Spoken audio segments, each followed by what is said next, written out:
Nah, pada saat suhu yang diinginkan tercapai, maka indikator sterilisasi menyala dan proses sterilisasi dimulai, dan setelah itu proses sterilisasi akan berlangsung untuk beberapa saat sesuai dengan waktu yang sudah kita setting. Nah, pada saat sterilisasi dimulai, heating pemanas akan mati dan akan menjaga suhu pada derajat panas yang kita inginkan. Dan setelah selesai semua sterilisasi, maka dia akan secara perlahan-lahan suhu akan kembali turun ke kondisi awal. Dan untuk membantu proses penurunan suhu, kita bantu dengan melepaskan tekanan yang ada dalam autoclave, yaitu dengan cara membuka secara perlahan-lahan katup pengatur tekanan uap. Nah, dengan demikian uap yang ada di dalam chamber akan secara perlahan dan mengalir keluar, dan ini cukup menimbulkan desis yang cukup kuat ya guys ya. Kadang-kadang mungkin bagi sebagian orang jadi seperti agak khawatir ya, karena bunyinya sangat keras ya. Dan kalau misalnya makanya seperti kita atur perlahan-lahan membukanya, jangan sampai terlalu besar, karena kalau terlalu besar kita khawatirkan akan menyembur air yang ada di dalamnya. Oke, setelah itu semua selesai, suhu sudah kembali normal, tekanan juga kita anggap sudah kembali ke tekanan lingkungan, maka kita buka penutup daripada masing-masing bagian atas autoclave, dan kita kendorkan semua sampai semua terbuka. Nah, pada saat semua sudah terbuka dan suhu sudah tercapai, tekanan juga ada oke dalam suhu lingkungan. Nah, untuk membukanya harus hati-hati guys, karena kan ini tetap masih panas, dan biasanya pada saat kita membuka pertama kali itu uap akan langsung menerjang ke arah kita. Jadi agak jauh ya guys. Jangan pada saat membuka autoclave wajah atau badan kita persis di atasnya, karena kita akan tersembur uap panas. Jadi kita harus agak miring sedikit, menjauhi daripada bagian atasnya, biar suhu akan terlepas keluar secara ke atmosfer secara vertikal ya. Jadi tidak mengenai badan atau tubuh kita. Nah, pada saat tersebut udah selesai semua, maka kita angkat panci sterilisasi yang ada di dalam ruang pemanas tadi, kita keluarkan dan kita ambil isinya. Nah, proses sterilisasi telah selesai. Oke guys, di sini akan kita lihat beberapa macam tipe-tipe autoclave yang ada di pasaran. Pertama-tama adalah tentunya autoclave yang merupakan tipe pasaran yang kita kenal dengan N-type, yaitu merupakan pressure cooker type. Itu sama seperti cooker jam biasa yang kita pakai di rumah ya, seperti kayak kita ingin memasak air, ataupun steam pot ya untuk memasak mungkin daging atau merebus yang lain-lainnya, supaya dia lebih cepat empuk dan renyah dagingnya ya. Oke, ya merupakan tipe pressure cooker biasa, merupakan autoclave yang menggunakan electric heater untuk menghasilkan uap panas, dilengkapi dengan katup pengaman untuk pelepas panas dan uap. Nah, ini seperti yang tadi kita jelaskan, autoclave ini merupakan autoclave yang common, yang umum yang kita pakai. Berikutnya ada juga gravity displacement tipe autoclave yang merupakan uap panas dihasilkan dalam ruang sterilisasi. Jadi ada ruang sterilisasinya untuk proses penghasilan panas dari unit pemanas. Nah, uap tersebut yang dihasilkan bergerak memenuhi seluruh ruang. Jadi sama proses. Jadi prosesnya ini ada satu ruang sterilisasi guys. Di situ ada unit generator penghasil panasnya. Dari situ uap panas steam akan dihasilkan, dan uap panas steam yang dihasilkan akan didistribusikan ke seluruh ruangan daripada sterilisasi, sehingga ruangan itu akan kedap dengan uap steam tersebut. Ini merupakan pressure type gravity displacement autoclave.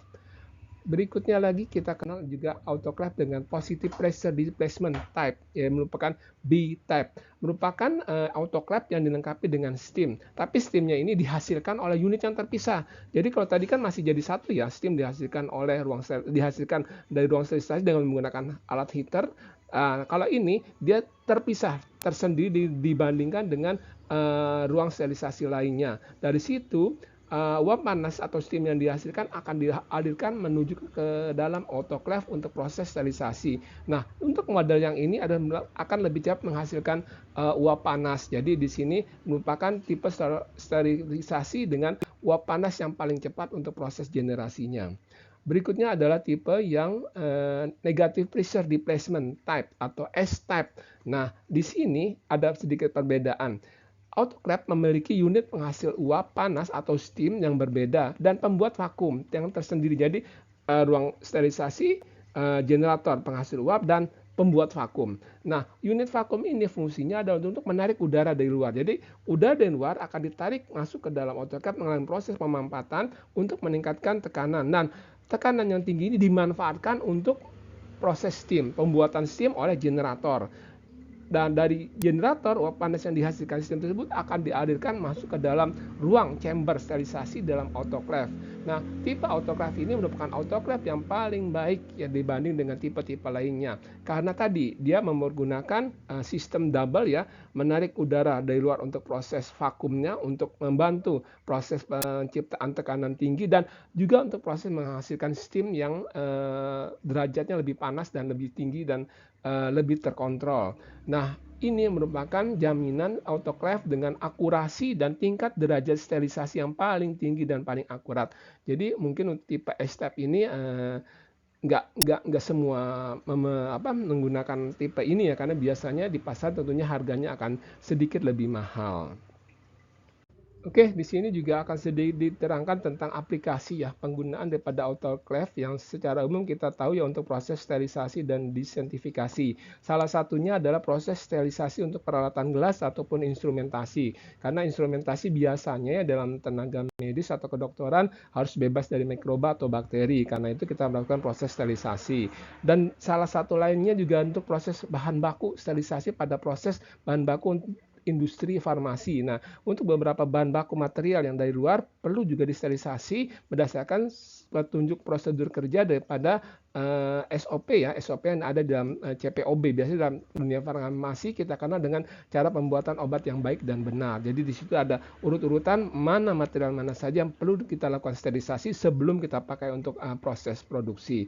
Dan juga ada dunia kedokteran ya, tentunya alat-alat operasi dan bedah jelas harus steril ya guys, nggak boleh ada kuman karena kita khawatirkan pada saat kita melakukan operasi ada terjadi pencemaran karena mikroba atau bakteri yang masuk ke tubuh pasien karena kita tidak melakukan proses sterilisasi dengan baik dan benar. Berikutnya, autoclave juga dipergunakan untuk media tumbuh kembang bakteri ya. Jadi kita membuat brood agar bakteri ya. Mungkin sudah kita kenal dengan untuk mikrobiologi. Jadi growth agar bakteri itu biasanya kita buat juga untuk proses sterilisasinya. Karena kita ingin pada saat pembuatan koloni tersebut tidak ada bakteri lain selain daripada bakteri yang akan kita inokulasikan. Nah, karena itu juga salah satu fungsinya daripada autoclave.